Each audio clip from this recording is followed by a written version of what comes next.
السلام عليكم ورحمة الله وبركاته. ازيكم عاملين ايه؟ اتمنى ان انتوا تكونوا بخير وانتوا بتشوفوا فيديو النهاردة جبت لكم طريقة جديدة من طرق الكنافة. السنة اللي فاتت عملنا الكنافة النابلسية او الكنافة اللي بالجبنة.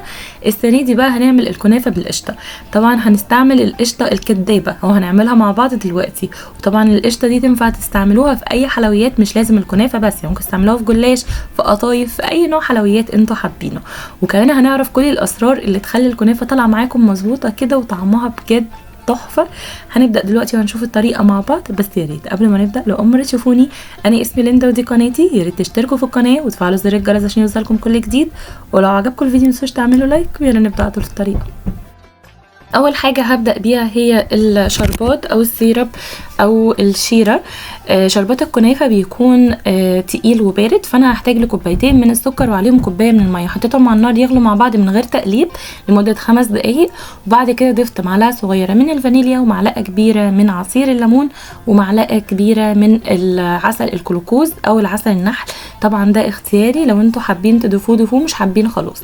في المرحله دي بقى بدات اقلب كل حاجه مع بعض، وبعدين هسيبها كمان تغلي على النار كمان حوالي دقيقتين كده، وبس كده يكون الشربات او الشيره جاهزه معايا. هبدا بقى اصبها في حاجه خارجيه. زي ما انتم شايفين قوامها في الاول بيكون خفيف، ولكن لما بتبرد بتبقى تقيله. هسيبها تبرد خالص، ويا سلام لو حطيتها في التلاجة هتكون كويسه جدا. دلوقتي بقى هبدأ استعمل الكنافة. ده نوع الكنافة اللي انا استعملته، دي عبوة حوالي نص كيلو. وبعدين بدأت اقطعها واحطها في الفود بروسيسور علشان عاوزاها تكون ناعمة شوية. لو مش عندكم فود بروسيسور او لو ما حضرت الطعام، ممكن تستعملوا المقص او السكينة، او كمان تقطعوها على ايديكم زي ما تحبوا. بس اهم حاجة انا عاوزاها تكون متقطعة ناعمة شوية بالشكل ده. ما خدتش مني وقت في الفود بروسيسور خالص، حوالي دقيقتين بس طلعت معايا بالقوام اللي انتوا شايفينه ده. دلوقتي بقى هبدأ اضيف عليها السكر البودر. انا بحتاج لحوالي 5 معالق بالظبط من السكر البودر، او ربع كوباية من السكر البودر.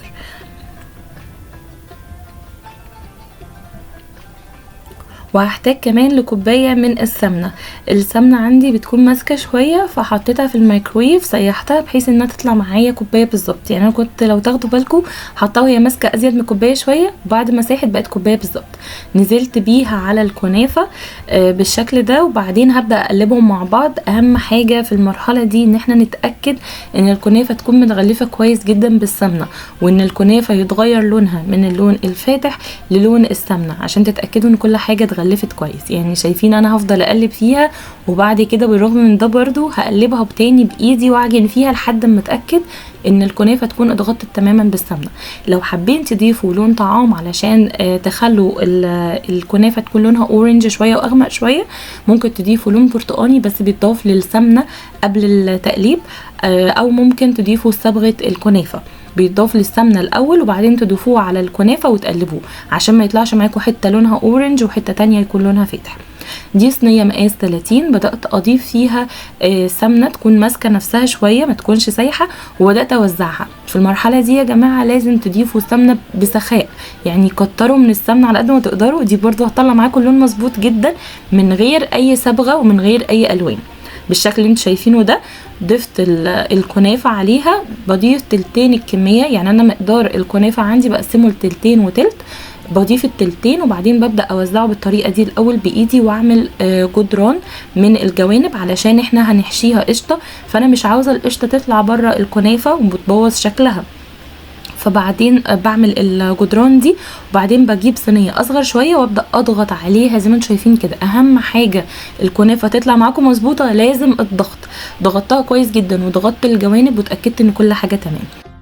دلوقتي بقى هبدأ في تحضير القشطة. هحتاج للتر من الحليب بما يعادل 4 كوبايات من لبن الحليب بارد، وده كله على البارد. هبدأ أضيف عليها 3 معالق كبار من النشا، وكمان 3 معالق كبار من الدقيق، دقيق متعدد الاستعمالات عادي خالص، وكمان 5 معالق كبار من السكر. السكر ده بيكون حسب الرغبة، ولكن السكر كده بيكون مظبوط جدا، ومعلقة صغيرة من الفانيليا. وعلى البارد بدأت أقلبهم كلهم مع بعض لحد ما كل حاجة تمتزج بالشكل اللي انتوا شايفينه ده. دلوقتي بقى هبدأ ارفعها على النار، وبرده مع استمرار التقليب لان احنا حاطين فيها نشا ودقيق، فقوامها بيتقل بسرعة جدا وممكن تشيط منكم يبقى طعمها مش حلو. بعد ما القوام ما تقل شوية بدأت اضيف لها علبة من القشطة. انا عندي القشطه معلبه، ممكن تستعملوا القشطه بتاعت وش اللبن او القشطه اللي بتتباع عند منتجات الالبان، طبعا بتكون افضل كتير من المعلبه. هبدا اقلبها معاها وهخليها كله يمتزج مع بعض، وبعدين طفيت النار بعد ما القوام ما تقل معايا، وبعدين هنزل دلوقتي بقى بمعلقتين من الزبده وهقلب اخلي الزبده تدوب في حراره القشطه، وبس كده تكون القشطه جاهزه معايا. القشطه دي ممكن تستعملوها في اي حلويات، كنافه او جلاش او قطايف زي ما تحبوا. دلوقتي بقى نزلت بيها على طول وهي سخنه على صينيه الكنافه. الكنافه طبعا احنا عاملين لها جدران فمفيش حاجه هتخرج، بوريكم دلوقتي ان كسرولة نظيفه مفيش اي حاجه لزقت فيها. تمام. هبدا بقى اضيف لها التلت الاخير من الكنافه بالشكل ده.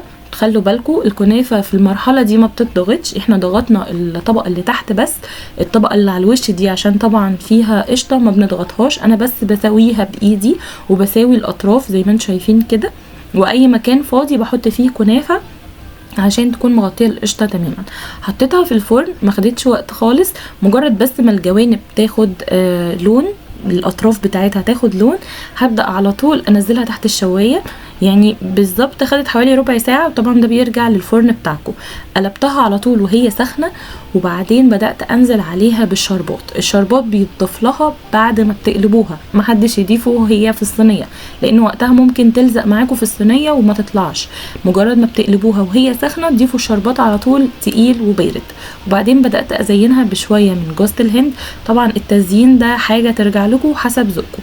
انا ضفت لها شويه من جوز الهند وشويه من الفستق وبس كده. ده بيكون شكلها، شايفين منظرها عامل ازاي؟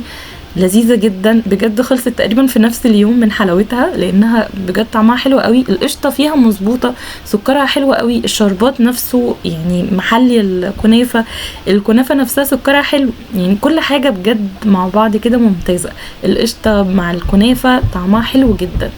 وبس كده، ده بيكون شكل طبق النهارده. قطعتها معاكم عشان تشوفوا شكلها عامل ازاي من جوه وتشوفوا سماكه القشطه، يعني مش طبقه خفيفه كده وخلاص، لا هي طبقه كويسه جدا، وكمان طعمها باين قوي مع قرمشه الكنافه كده، حاجه روعه.